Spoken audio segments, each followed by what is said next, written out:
વિદ્યાર્થી મિત્રો, તો ધોરણ 11 સાયન્સ ભૌતિક વિજ્ઞાનમાં આપણે અત્યારે ચેપ્ટર નંબર 2 ચાલી રહ્યું છે અને જે ચેપ્ટર છે આપણું એકમ અને માપન. તો આ એકમ અને માપન ચેપ્ટરમાં આપણે અત્યારે સ્વાધ્યાય ચાલી રહ્યું છે અને આજના આ વિડિયો લેક્ચરમાં આપણે સ્વાધ્યાય 2.22 વિષયની વાત કરવાના છીએ. તો સૌથી પહેલા તો સ્વાધ્યાય 2.22 શું કહે છે, જો કે જે રીતે વિજ્ઞાનમાં સચોટ માપન જરૂરી છે તેવી જ રીતે અલ્પ વિકસિત વિચારો તથા સામાન્ય માપનો દ્વારા રાશિનો સામાન્ય અંદાજ લગાવવો તેટલું જ મહત્વનું છે. નીચે આપેલા અનુમાન લગાવી શકાય તે માટેના ઉપાયો વિચારો. કે જ્યાં અનુમાન મેળવવાનું અઘરું લાગે ત્યાં રાશિઓની મહત્તમ મર્યાદા મેળવવાનો પ્રયત્ન કરવો. કે નીચે તમને અમુક A, B, C, D અને E કે 5 વસ્તુઓ તમને આપેલી છે અને આ 5 વસ્તુઓનું આપણે શું કરવાનું છે, અનુમાન લગાવીને એનો આન્સર આપવાનો છે. તો સૌથી પહેલા આપણને A આપેલું છે, તો એ જોઈએ કે શું કહે છે. અનુમાન લગાવીને તમારે આન્સર આપવાનો છે. તમને એકદમ સચોટ માપ ના મળે તો ચાલે, પરંતુ શું કરવાનું, અનુમાન લગાવીને જવાબ આપવાનો. બરાબર. તો સૌથી પહેલા એ આપેલું છે કે વર્ષા ઋતુના સમયમાં એટલે કે ચોમાસાની ઋતુમાં, બરાબર, વર્ષા ઋતુના સમયમાં ભારત પર છવાયેલ વરસાદી વાદળોનું કુલ દ્રવ્યમાન મેળવવાનું છે. શેનું દ્રવ્યમાન મેળવવાનું કીધું? વરસાદી વાદળોનું કુલ દ્રવ્યમાન. બરાબર. તો વરસાદી વાદળોનું કુલ દ્રવ્યમાન આપણે મેળવવાનું છે. તો આ શું થઈ ગયું? વાદળ. બરાબર. તો વર્ષા ઋતુના સમયમાં જ્યારે આપણે વરસાદ આવતો હોઈએ છીએ ત્યારે ઘણીવાર આપણે એવું કરતા હોઈએ છીએ કે કેટલો વરસાદ પડ્યો એનું આપણે શું કરતા હોઈએ છીએ, માપન કરતા હોઈએ છીએ. બરાબર.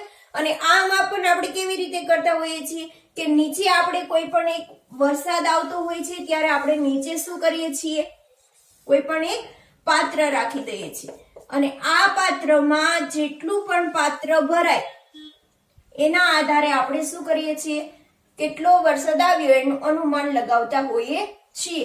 તો આ પાત્રમાં માની લો કે H જેટલો વરસાદ આવેલો છે. બરાબર. હવે આ પાત્રનું આપણે શું મેળવવાનું છે કે પાત્રમાં કેટલું પાણી ભરાણું છે એ પાણીનું આપણે શું મેળવવાનું છે, દળ મેળવવાનું છે. તો અહીંયા પાણીના દળની વાત થઈ છે. તો પાણીની ઘનતા આપણે બધા જાણીએ છીએ કે પાણીની ઘનતા કેટલી થાય? પાણીની ઘનતા ρ બરાબર 10⁻³ કિલોગ્રામ પર મીટર ક્યુબ. બરાબર.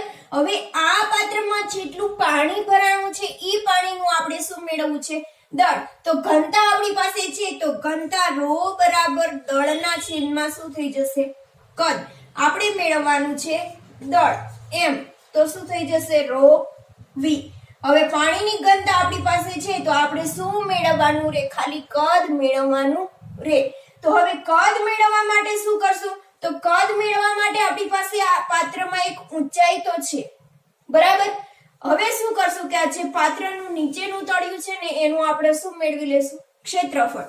તો આપણને કદ v શું મળી જશે, માની લો કે આ પાત્રનું ક્ષેત્રફળ તમને મળે છે a.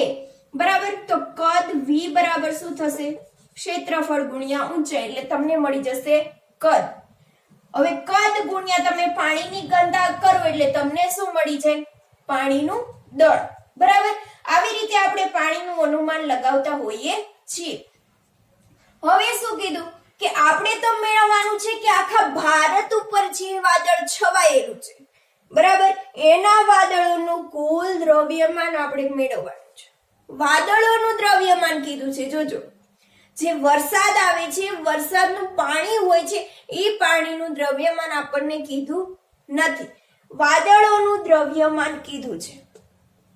તો આપણને બધાને ખબર છે કે વાદળોની અંદર શું સમાયેલું હોય છે, પાણી જ સમાયેલું હોય છે. હવે આ પાણીનું દળ જેટલું આપણને મળશે એટલું આપણે શું મળશે, વાદળોનું કુલ દ્રવ્યમાન. તો હવે વાદળોનું કુલ દ્રવ્યમાન મેળવવા માટે માની લો કે આટલું વાદળ છે.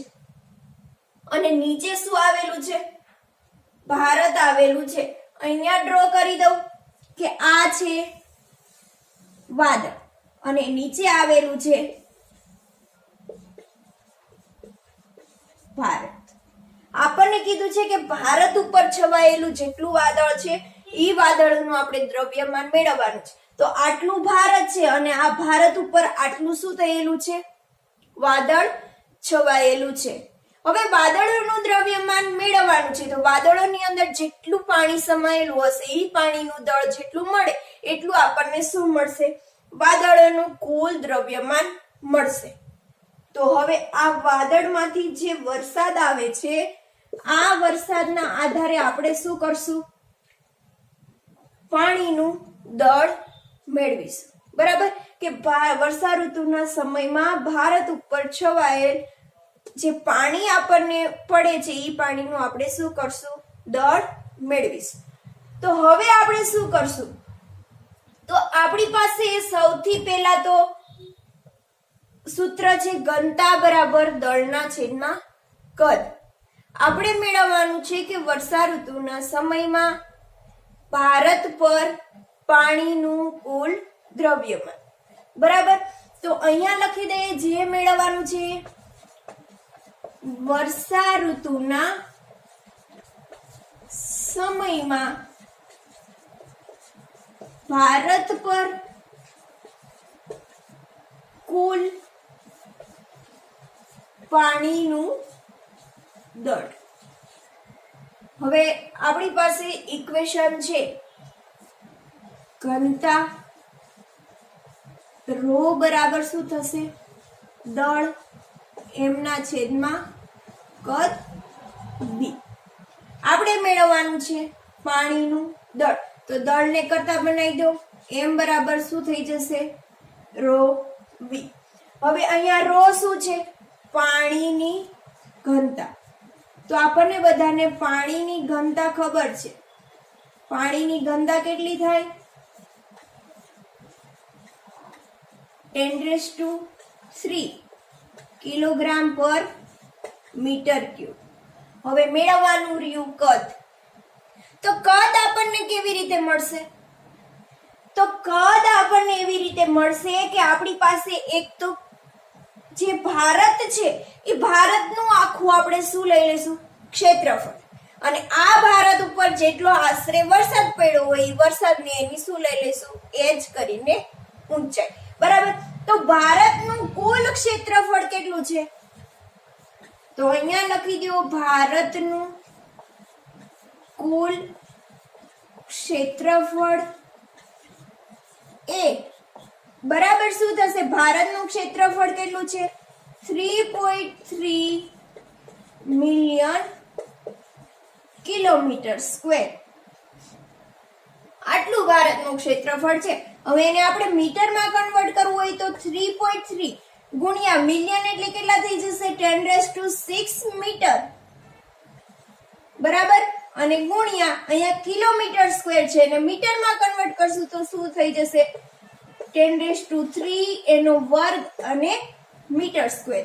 તો અહીંયા થશે 3.3 ગુણ્યા 10⁶ ગુણ્યા 10⁶ મીટર સ્ક્વેર.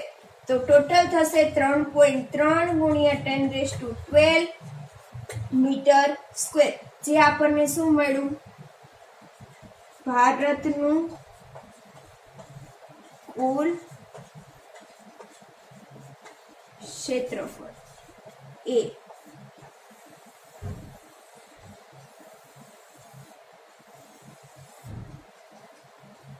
બરાબર, હવે શું મેળવવાનું રહ્યું કે ભારત ઉપર જેટલો આશરે વરસાદ પડ્યો છે એની ઊંચાઈ એટલે કે એચ મેળવવાનું છે. તો ભારત પર આશરે વરસાદ કેટલો હોય? ગૂગલ પર સર્ચ મારશો એટલે તમને મળશે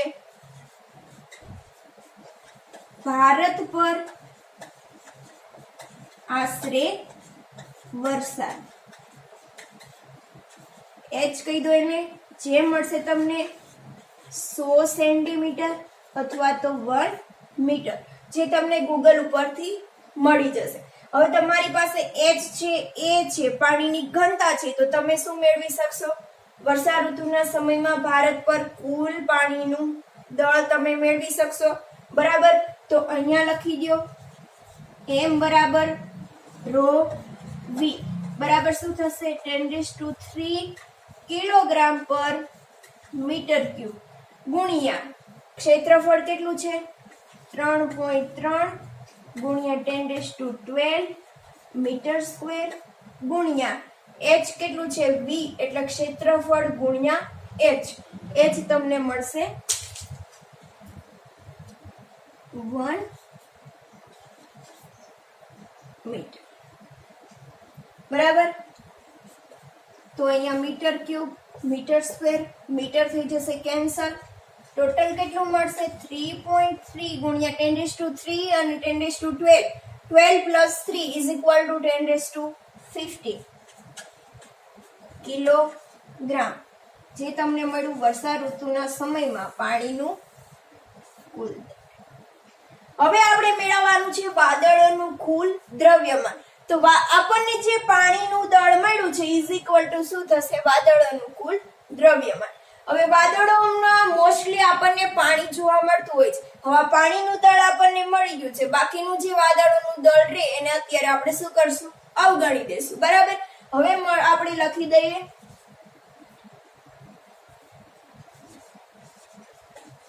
વાદળોનું કુલ દ્રવ્યમાન બરાબર શું થશે પાણીનું કુલ દળ અને = કેટલા થશે 3.3 ગુણ્યા 10⁻15 કિલોગ્રામ. બરાબર, તો જે આપણને માંગ્યું હતું તે આપણે શું કર્યું છે મેળવી લીધું છે. આ જે આપણને આન્સર મળ્યો છે એ અંદાજિત આન્સર છે. સચોટતા લાવવી જરૂરી છે, પરંતુ અત્યારે આપણે અંદાજ લાવીને આન્સર આપવાનો હતો તો તે આપણે મેળવી લીધું છે કે વર્ષા ઋતુના સમયમાં ભારત ઉપર જેટલું પણ વાદળ છે એ વાદળોનું આપણે શું કર્યું અત્યારે દ્રવ્યમાન મેળવ્યું. હવે તમને બી આપેલું છે કે કોઈ એક હાથી આપેલો છે અને આ હાથીનું તમારે શું મેળવવાનું છે દ્રવ્યમાન મેળવવાનું છે. તો આ હાથીનું દ્રવ્યમાન તમે કેવી રીતે મેળવશો? તો હાથીનું દ્રવ્યમાન મેળવવા માટે તો સૌથી પહેલા આપણે આર્કિમિડીઝના સિદ્ધાંતનો ઉપયોગ કરવો પડશે. હવે આ આર્કિમિડીઝનો સિદ્ધાંત શું કહેવા માંગે છે? તો આર્કિમિડીઝનો સિદ્ધાંત એવું કહેવા માંગે છે કે જ્યારે કોઈ પણ તમને પદાર્થ આપેલો હોય છે, આ પદાર્થને તમે પાણીમાં મૂકો છો ત્યારે આ પાણીમાં મૂકતા પાણીનું શું થતું હોય છે વિસ્થાપન થતું હોય છે. અને આ પાણીનું વિસ્થાપન કેટલું થાય કે જે તમે પદાર્થ પાણીમાં મૂકેલો છે એ પદાર્થનું જેટલું દળ હોય એટલા દળ જેટલું જ પાણીમાં શું થતું હોય છે વિસ્થાપન થતું હોય છે. તો એવી જ રીતે આપણે કોઈ હાથીનું દ્રવ્યમાન મેળવવાનું છે તો આ જ આર્કિમિડીઝના સિદ્ધાંતનો ઉપયોગ કરીને આપણે શું કરશું હાથીનું દ્રવ્યમાન મેળવીશું. તો સૌથી પહેલા આપણે શું કરશું? તો સૌથી પહેલા માની લો કે આ શું છે પાણી છે. બરાબર, અને આ પાણીમાં શું છે એક બોટ છે. હવે આ બોટ છે એમાં અત્યારે આપણે હાથી બેસાડેલો નથી, બોટ એમની પાણીમાં છે. હવે આ બોટ જ્યારે પાણીમાં ખાલી પડેલી છે ત્યારે આ પાણીના સ્તરથી બોટની સુધીની આપણને શું મળશે ઊંડાઈ, અને આ ઊંડાઈને આપણે કહી દઈએ D1. બરાબર, તો સૌથી પહેલા આપણે લખી દઈએ કે હાથી વગર બોટની પાણીમાં ઊંડાઈ જે આપણને કેટલી મળે છે D1. બરાબર, હવે આપણે શું કરશું? તો હવે આપણે બોટમાં હાથીને બેસાડશું. હવે બોટમાં જ્યારે આપણે હાથીને બેસાડીએ તો શું થશે? બોટ છે એ પાણીમાં ડૂબવાની છે, અને બોટ પાણીમાં ડૂબશે એટલે પાણીનું શું થશે વિસ્થાપન થશે. બરાબર, અને પાણીનું વિસ્થાપન થવાથી પાણીનું કેટલું વિસ્થાપન થશે કે હાથીનું જેટલું દ્રવ્યમાન હશે એટલું પાણીનું વિસ્થાપન થશે. તો અત્યારે આપણે બોટમાં હાથીને બેસાડી દીધો છે તો બોટ આટલી ડૂબી ગઈ છે. બોટ આટલી ડૂબી ગઈ છે. તો હવે પાણીના સ્તરથી બોટની ઊંડાઈ કેટલી થઈ ગઈ? D2. અત્યારે આપણે ધારી લીધું, બરાબર. તો હાથી સાથે બોટની પાણીમાં ઊંડાઈ જે કેટલી થશે? D2. હવે આપણે જ્યારે હાથીને બોટમાં બેસાડશું તો શું થશે? પાણીનું વિસ્થાપન થતું હશે. અને આ પાણીનું વિસ્થાપન કેટલું થયું હશે? તો આપણે અહીંયા લખી દઈએ કે હાથી સાથે પાણીનું વિસ્થાપન કેટલું થશે? માની લો કે h જેટલું થાય છે અને h બરાબર શું થશે? તો પહેલા જે બોટ બહાર હતી ત્યારે એની ઊંડાઈ કેટલી હતી? હાથી વગર બોટ હતી ત્યારે એની ઊંડાઈ હતી D1 અને હાથી સાથે બોટની પાણીમાં ઊંડાઈ કેટલી થઈ ગઈ? D2. બરાબર. તો આ D1 માંથી આપણે શું કરશું? D2 બાદ કરી દેશું. એટલે હાથી સાથે આપણને શું મળશે? પાણીનું વિસ્થાપન. તો હાથી સાથે પાણીનું વિસ્થાપન આપણને મળે છે D1 માઇનસ D2. મળી ગયું. હવે જો આપણે શું મેળવવાનું છે? કોઈ પણ હાથીનું દ્રવ્યમાન મેળવવાનું છે. તો દ્રવ્યમાન મેળવવાનું છે તો અહીંયા પાણીની વાત થઈ છે તો પાણીની ઘનતાની આપણને ખબર છે. તો ઘનતા બરાબર દળના છેદમાં કદ કરી અને આપણે શું કરશું? પાણીની ઘનતા તો આપણી પાસે છે તો આપણે દળ મેળવી શકશું. બરાબર. તો અહીંયા આપણે સૌથી પહેલા શું મેળવવું પડશે? જો ઘનતા બરાબર શું થઈ જશે? ઘનતા બરાબર દળના છેદમાં કદ. આપણે મેળવવાનું છે દળ. તો દળ m બરાબર શું થઈ જશે? ρ v.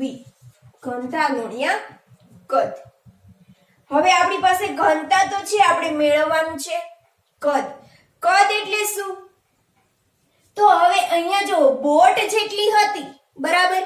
હવે બોટનું જેટલું તળિયું હશે ઈ તળિયાનું શું લઈ લઈએ? ક્ષેત્રફળ. અને આ ક્ષેત્રફળ ગુણ્યા પાણીનું વિસ્થાપન જે થયું છે એને આપણે ગુણાકાર કરી દઈએ એટલે આપણને શું મળશે? કદ. તો અહીંયા લખી દઈએ હાથી સાથે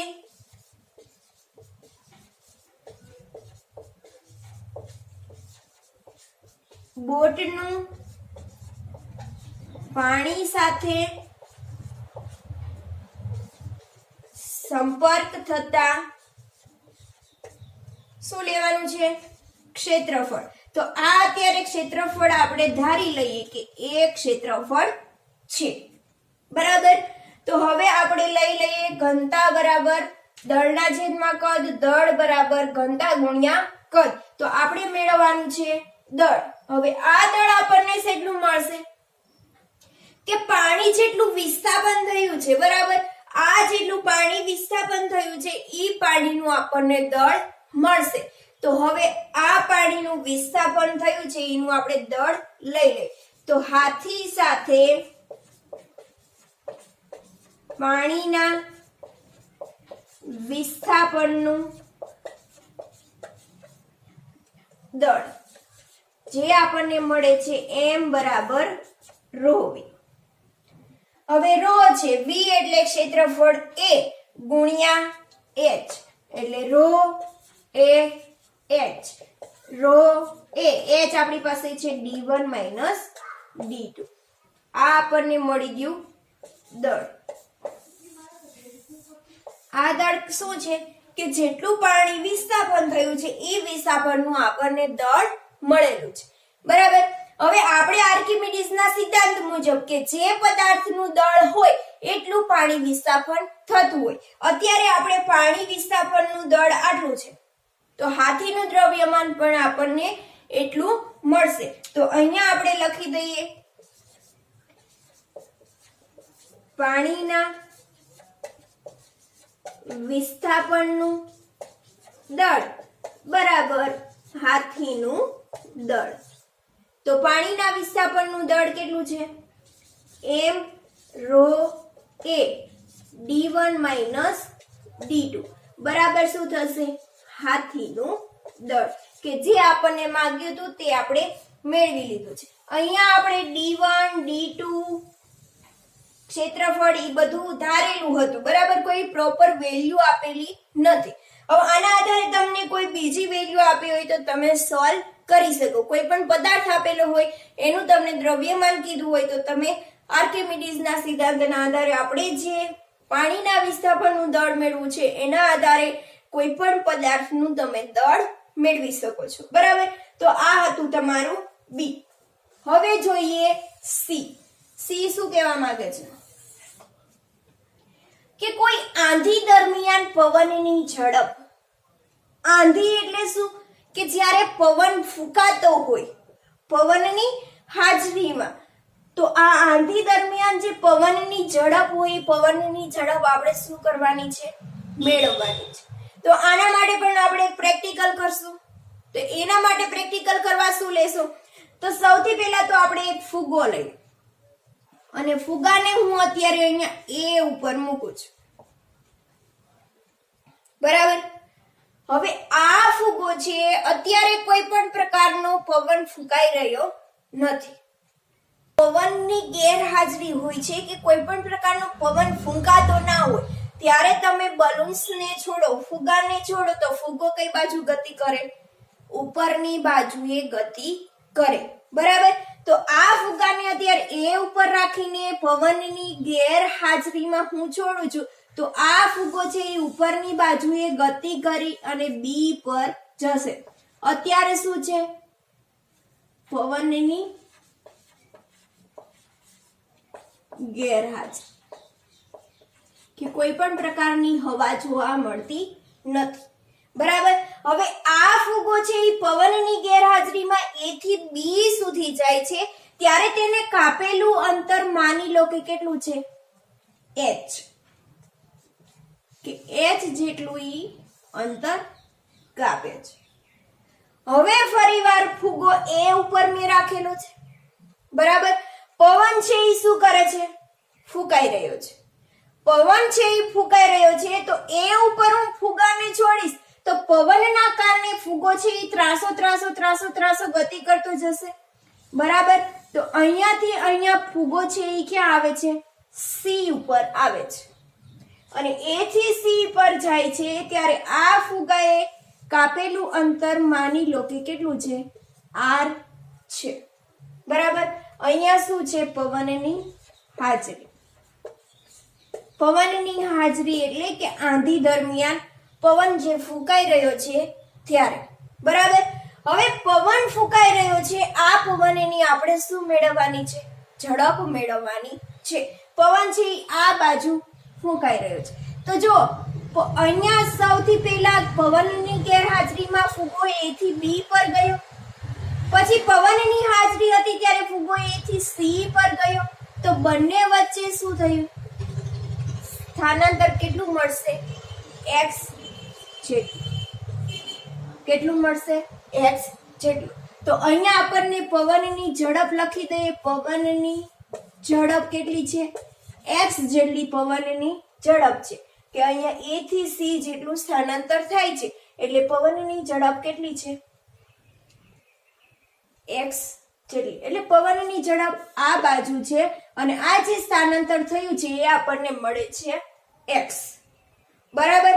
હવે આપણે મેળવવાનું છે પવનની ઝડપ. તો અહીંયા તમને જો શું મળી ગયું? કાટકોણ ત્રિકોણ. અને આ જે શરૂઆતમાં a થી b પર પવનની ગેરહાજરીમાં અને a થી c પર એટલે કે પવનની હાજરીમાં જ્યારે ફુગ્ગો જાય છે ત્યારે બંને વચ્ચે એંગલ બને છે થીટા, બરાબર. તો અહીંયા હું tan થીટા વાપરી શકું કે tan થીટા બરાબર શું થાય? સામેની બાજુ છેદમાં શું થશે? પાસેની બાજુ. હવે સામેની બાજુ શું છે? થીટાની સામેની બાજુ છે x અને થીટાની પાસેની બાજુ છે h અને આ થઈ ગયું tan થીટા. આપણે શું મેળવવાનું છે? કે આ જે સ્થાનાંતર થયું છે એ સ્થાનાંતર આપણે મેળવવાનું છે. તો આપણે x ને કરતા બનાવી દઈએ તો શું થઈ જશે h tan થીટા. આ જે x આપેલું છે એ શું છે સ્થાનાંતર. બરાબર. આપણે મેળવવાનું છે પવનની ઝડપ. ઝડપ બરાબર શું થાય અંતરના છેદમાં સમય. અહીંયા આપણી પાસે અંતર છે પરંતુ સમય નથી તો બંને બાજુ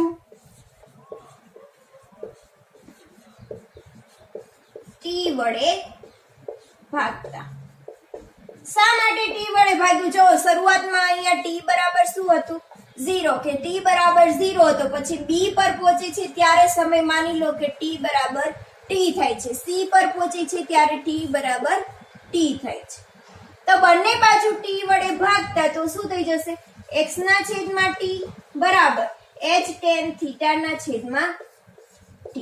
હવે અંતરના છેદમાં સમય મળી ગયો એટલે એને આપણે કહી દઈશું પવનની ઝડપ v. v બરાબર શું થશે h tan થીટા ના છેદમાં t. તો આપણને જે માંગેલું હતું તે આપણે એક પ્રેક્ટિકલ દ્વારા મેળવી લીધું છે. બરાબર. તો આવી રીતે તમારે કોઈ પણ ક્વેશ્ચન આપેલા હોય એનું તમારે શું કરવાનું છે સોલ્યુશન લાવવાનું છે. આ હતું આપણું b અને c. હવે કરીએ d. બરાબર કે તમારા માથામાં વાળની સંખ્યા કે તમારા માથામાં તમારે શું કરવી છે વાળની સંખ્યા મેળવવી છે. તો હવે આના માટે આપણે શું કરશું વાળની સંખ્યા મેળવવા માટે. બરાબર. તો સૌથી પહેલા તો આપણે એ જોવું પડે કે તમારું જે માથું આપેલું છે એ આખા માથાનું ક્ષેત્રફળ કેટલું છે અને આ ક્ષેત્રફળના આધારે તમને શું કરશો વાળની સંખ્યાને મેળવી શકશો. તો અત્યારે આપણે ધારી લઈએ. ધારીને આપણે આન્સર મેળવવાનો છે. તો અત્યારે આપણે ધારી લઈએ કે ધારો કે વ્યક્તિના માથા પર 10 સેન્ટીમીટર ત્રિજ્યામાં વાળ છે. હવે વ્યક્તિના માથા પર જો 10 સેન્ટીમીટર ત્રિજ્યામાં વાળ છે. માની લો કે આ શું છે તમારું માથું. હવે 10 સેન્ટીમીટર તમને આપેલી છે ત્રિજ્યા અને આ ત્રિજ્યા કેટલી છે 10 સેન્ટીમીટર. બરાબર. હવે અને મીટરમાં ફેરવો તો કેટલું થશે 10 × 10⁻² મીટર. તો 10 × 10⁻² મીટર જેટલી ત્રિજ્યા ધરાવતા તમારું માથું છે અને આ માથામાં શું આવેલા છે વાળ આવેલા છે. તો અહીંયા તમને ત્રિજ્યા આપેલી છે અને આ તમારું થઈ ગયું ગોળ માથું. બરાબર. તો તમારા માથાનું તમને ક્ષેત્રફળ મળી જશે. તમારા માથાનું તમને ક્ષેત્રફળ મળી જશે. ત્રિજ્યા આપણે ધારી લીધી છે. માની લો કે ત્રિજ્યા છે 10 સેન્ટીમીટર.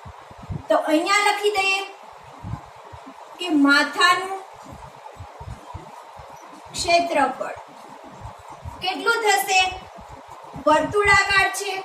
વર્તુળાકાર માટે ક્ષેત્રફળનું ઇક્વેશન થશે પાઈ r સ્ક્વેર. અહીંયા પાઈ r સ્ક્વેર કેટલું છે 10 × 10⁻² એનો સ્ક્વેર અને એકમ આવશે મીટર સ્ક્વેર. કે તમારા માથાનું ક્ષેત્રફળ આટલું તમને મળે છે. હવે તમારે શું કરવાનું છે કે તમારા માથામાં જે એક વાળ આપેલો છે એ વાળની જાડાઈ તમને ખબર હોવી જોઈએ. ગૂગલ ઉપર સર્ચ મારશો એટલે તમને મળશે કે માથાના એક વાળની જાડાઈ કેટલી મળે છે 100 માઇક્રોમીટર. 100 માઇક્રોમીટર એટલે કેટલા મીટર થાય 100 × 10⁻6 મીટર. એટલે કે એક વાળ જે આવેલો હોય છે એ વાળની જાડાઈ તમને મળે છે 100 × 10⁻6 મીટર. બરાબર. તો આ જે તમારો વાળ છે એના આડછેદનું તમને ત્રિજ્યા અહીંયા જાડાઈ આપેલી છે. તો જાડાઈ ઉપરથી તમે શું મેળવી શકો ત્રિજ્યા મેળવી શકો. એના ડિવાઇડેડ 2 કરજો એટલે તમને મળી જાય ત્રિજ્યા. તો એના માટે તમે એક વાળના આડછેદનું ક્ષેત્રફળ મેળવી શકશો. તો અહીંયા લખી દો કે ત્રિજ્યા r બરાબર શું થશે? d/2 100 ગુણ્યા 10⁻⁻6 મીટર છેદમાં શું થઈ જશે? 2 એટલે મળશે તમને 50 ગુણ્યા 10⁻6 મીટર. આટલી તમને ત્રિજ્યા મળે છે. તો હવે તમે શું મેળવી શકશો? એક વાળના આડછેદનું ક્ષેત્રફળ, જેને કહી દો A2. આ તમને મળશે A1. હવે A2 બરાબર શું થશે? ક્ષેત્રફળ આડછેદ ગોળ જ હોય તો વર્તુળ માટે પાઈ r². પાઈ r તમારી પાસે છે 50 ગુણ્યા 10⁻6 એનો થઈ જશે સ્ક્વેર અને મીટર સ્ક્વેર. બરાબર. તો અહીંયા જો એક વાળના આડછેદનું ક્ષેત્રફળ એટલે કે એક વાળ તમને આપેલો છે. એક વાળનું ક્ષેત્રફળ તમારી પાસે આટલું છે કે આટલું ક્ષેત્રફળ હોય ત્યારે એમાં કેટલો વાળ હોય? એક વાળ હોય. તો તમારી પાસે આખા માથાનું ક્ષેત્રફળ કેટલું છે? આટલું. તો આટલા ક્ષેત્રફળમાં કેટલા વાળ સમાય? બરાબર. તો અહીંયા તમે ત્રિરાશિ મૂકી શકો. ત્રિરાશિ કેવી રીતે મૂકવાની છે? તો પાઈ 50 ગુણ્યા 10⁻6 એનો સ્ક્વેર. મીટર સ્ક્વેર ક્ષેત્રફળમાં કેટલા વાળ છે? એક વાળ છે. તો તમારી પાસે માથાનું કુલ ક્ષેત્રફળ કેટલું છે? પાઈ ગુણ્યા 10 ગુણ્યા 10⁻2 એનો થઈ જશે સ્ક્વેર. મીટર સ્ક્વેરમાં માથાના વાળની કુલ સંખ્યા. તો અહીંયા તમે ત્રિરાશિ મૂકીને મેળવી શકશો. માથાના વાળની કુલ સંખ્યા બરાબર શું થઈ જશે? પાઈ 10 ગુણ્યા 10⁻2 એનો સ્ક્વેર મીટર સ્ક્વેર છેદમાં પાઈ 50 ગુણ્યા 10⁻2 અને એનો સ્ક્વેર 50 ગુણ્યા 10⁻6 અને આ પણ મીટર સ્ક્વેરમાં. Meter square cancel. Pi pi cancel. 10 નો વર્ગ કેટલો થાય? 100 ગુણ્યા 10⁻4 છેદમાં 50 નો વર્ગ કેટલો થાય? 2500 ગુણ્યા 10⁻12. 0 0 0 0 કેન્સલ. 1/25 કરો એટલે કેટલો આન્સર મળશે? 0.04 ગુણ્યા 10⁻4. 12 ઉપર જશે એટલે કેવા થઈ જશે? પ્લસ. 12 માંથી 4 જાય એટલે કેટલા આવે? 10⁸. હવે આનું તમે શું કરો? રાઉન્ડ ઓફ કરી દો એટલે કેટલો આન્સર આવશે? 4 ગુણ્યા 10⁶. આટલા તમને શું મળે? માથાના વાળની સંખ્યા. તો આવી રીતે માથાનું ક્ષેત્રફળ હોય એટલે તમે શું કરી શકો? તમારા માથાના વાળની સંખ્યા તમે મેળવી શકો. બરાબર. આ હતું તમારું ડી. હવે જોઈએ ઈ શું કહેવા માંગે છે કે તમારા વર્ગખંડમાં વાયુના અણુઓની સંખ્યા.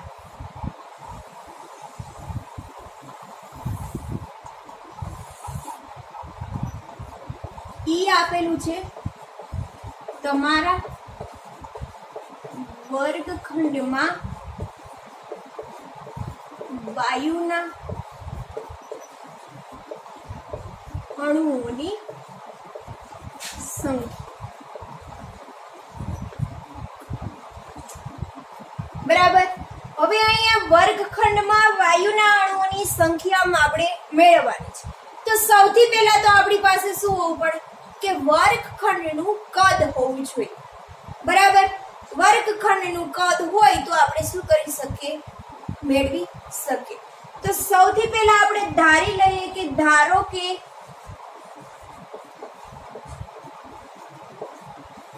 વર્ગખંડની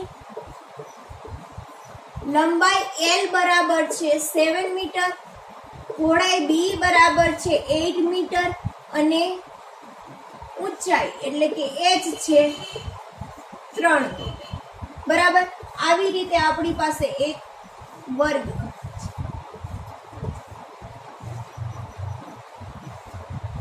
હવે આ વર્ગખંડની લંબાઈ આપણે લઈ લીધી છે 7 મીટર, પહોળાઈ લઈ લીધી છે 8 મીટર અને ઊંચાઈ છે 3 મીટર. તો આપણી પાસે લંબાઈ, પહોળાઈ અને ઊંચાઈ છે, તો આપણને મળી જશે વર્ગખંડનું કુલ કદ. વર્ગખંડનું કુલ કદ V બરાબર શું થશે? LBH. L કેટલો છે? 7 ગુણ્યા 8 ગુણ્યા 3 મીટર ક્યુબ. એટલે તમને V મળશે 168 મીટર ક્યુબ. હવે જો કદ આપણને મળી ગયું છે 168 મીટર ક્યુબ. બરાબર. હવે જો આપણને ખબર છે કે એક મોલમાં કેટલો વાયુ હોય? 22.4 લીટર. બરાબર. તો આવી રીતે આપણે એક મોલમાં વાયુના કદ મેળવવાનું છે. તો સૌથી પહેલા લખી દઈએ કે 1 મોલ વાયુનું કદ. 1 મોલ વાયુનું કદ જેને કહી દઈએ V ડેશ, અને આ 1 મોલ વાયુનું કદ કેટલું હોય? 22.4 લીટર. હવે આપણે મેળવવાની છે અણુઓની સંખ્યા. બરાબર. તો આપણે બધા જાણીએ છીએ કે 1 મોલ વાયુમાં અણુની સંખ્યા કેટલી હોય? એવોગ્રેડો નંબર જેટલી. તો 1 મોલ વાયુમાં અણુઓની સંખ્યા કેટલી હોય? Na બરાબર 6.022 ગુણ્યા 10⁻23. કે આટલા અણુઓ હોય ત્યારે એનું કદ કેટલું મળે? 22.4 લીટર. હવે આ લીટરને આપણે મીટર ક્યુબમાં ફેરવી દો તો શું થઈ જશે કે 1 મીટર ક્યુબ બરાબર કેટલું થાય? 1000 લીટર થાય. તો 22.4 લીટર બરાબર કેટલા મીટર ક્યુબ? તો 22.4 ગુણ્યા 10⁻³ મીટર ક્યુબ. 6.022 ગુણ્યા 23 અણુઓ છે એ આટલા મીટર ક્યુબમાં સમાઈ શકે છે. તો અહીંયા લખી દઈએ આપણે કે 22.4 ગુણ્યા 10⁻³ મીટર ક્યુબ જેટલા કદમાં 6.022 ગુણ્યા 10⁻23 અણુઓ હોય છે. તો અત્યારે આપણી પાસે ઓરડાનું કદ કેટલું છે? 168 મીટર ક્યુબ. તો એમાં અણુઓની સંખ્યા કેટલી? બરાબર. તો અહીંયા લખી દે એક ઓરડામાં અણુઓની સંખ્યા બરાબર શું થઈ જશે? 168 ગુણ્યા 6.022 ગુણ્યા 10⁻23 અને છેદમાં થઈ જશે 22.4 ગુણ્યા 10⁻³ એટલે અહીંયા 168 ગુણ્યા 6.022 ડિવાઇડેડ 22.4 કરશો એટલે તમને આન્સર આવશે 45.15. કેટલો મળે છે? 45.15 ગુણ્યા 10⁻23 અને એમાં 3 એડ કરો એટલે થઈ જશે 26. બરાબર. હવે આને તમે દશાંશ ચિહ્ન પછી એક અંક પછી દશાંશ ચિહ્ન મૂકી દો. ડાબી બાજુ આવવાનું છે. ડાબી બાજુ આવી એટલે અંકમાં શું થાય? ઘટાડો. બરાબર. તો થઈ જશે 4.15 ગુણ્યા 10⁻25 જે મળે છે એક ઓરડામાં અણુઓની સંખ્યા.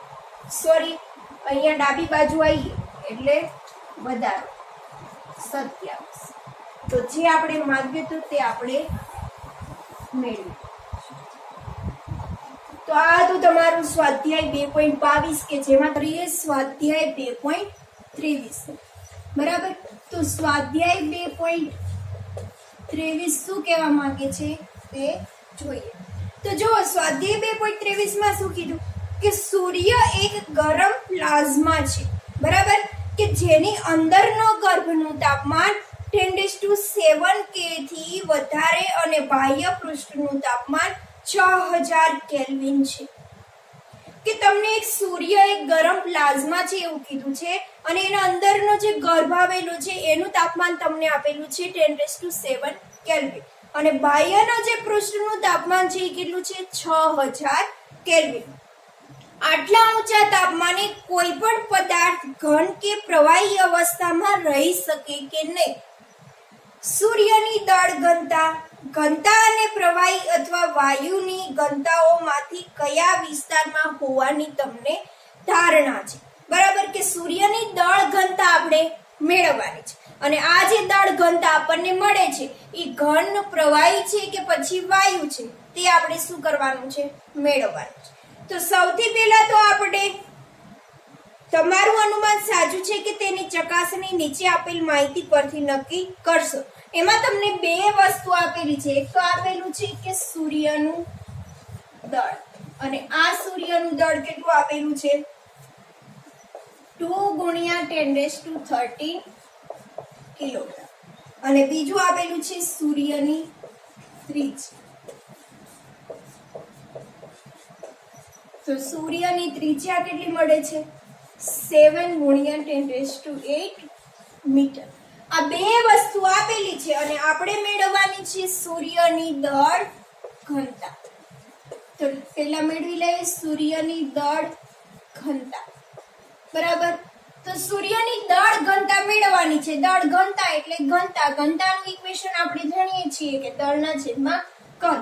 તો અહીંયા લખી દઈએ આપણે સૂર્યની ઘનતા બરાબર શું થશે સૂર્યનું દળ છેદમાં સૂર્યનું કદ. હવે સૂર્યનું દળ તો તમને આપેલું છે. હવે સૂર્યનું કદ મેળવવાનું છે. તો સૂર્યનું કદ મેળવવાનું છે તો સૂર્ય શું છે એક નક્કર ગોળો છે. આ નક્કર ગોળાનું કદ આપણને ખબર છે. એના ઇક્વેશન શું થાય 4/3πr³, બરાબર. તો સૂર્યનું દળ તમને આપેલું છે 2 × 10⁻13 કિલોગ્રામ અને છેદમાં એનું કદ કેટલું થશે 4/3πr³. હવે 2 × 10⁻13 કિલોગ્રામ છેદમાં 4/3 × 3.14 ગુણ્યા આર કેટલું આપેલું છે 7 × 10⁸ એનો સ્ક્વેર. અહીંયા કરી દો મીટર ક્યુબ. હવે 2 × 10⁻13 કિલોગ્રામ છેદમાં 4/3 × 3.14 ગુણ્યા 7 નો વર્ગ 49 ગુણ્યા 8 દુને 16 મીટર ક્યુબ. આ બધાનું તમે સોલ્યુશન આપશો એટલે તમને આન્સર મળશે 1.3912 ગુણ્યા 10⁻30 અને 16 છે એ ઉપર જશે એટલે કેવા થશે માઈનસ. 30 માંથી 16 જાય એટલે કેટલા વધે 14 મીટર ક્યુબ, બરાબર. આનું તમે રાઉન્ડિંગ ઓફ કરજો એટલે કેટલા મળશે 1.4 ગુણ્યા 10⁻14 મીટર. અહીંયા આવશે 3, અહીંયા પણ આવશે 3 કે એનું સાદું રૂપ આપો એટલે તમને આટલો આન્સર મળશે. હવે જુઓ કે તમને સૂર્યની ઘનતા કેટલી મળે છે 1.4 ગુણ્યા 10⁻3 મીટર ક્યુબ. તો વાયુઓની આટલી બધી ઘનતા હોય નહીં. આપણે શું મેળવવાનું છે કે સૂર્યની દળ ઘનતા છે એ ઘન પ્રવાહી છે કે પછી વાયુમાં છે તે આપણે મેળવવાનું છે. તો વાયુઓની આટલી બધી ઘનતા હોય નહીં, બરાબર. તો આ જે ઘનતા છે એ શેમાં હોય પ્રવાહી અને વાયુમાં આપણને જોવા મળે. એટલે કે સૂર્યના અંદરના ભાગમાં જે દ્રવ્ય છે, સૂર્યના અંદરના ભાગમાં દ્રવ્ય એ વાયુ સ્વરૂપે હશે નહીં. ઘન અને પ્રવાહી સ્વરૂપે હોય છે. હવે જો ઘન અને પ્રવાહી સ્વરૂપે પણ તમને એક બીજું સ્ટેજ જોવા મળે છે, પ્લાઝ્મા, કે પ્લાઝ્માની ઘનતા તમને આવી જોવા મળતી હોય છે. એટલે કે એની અંદર જે આપણને ઘન અને પ્રવાહી સ્વરૂપે મળે છે એની વચ્ચેનું જે છે એ પ્લાઝ્મા છે. તો સૂર્યના અંદરના ભાગમાં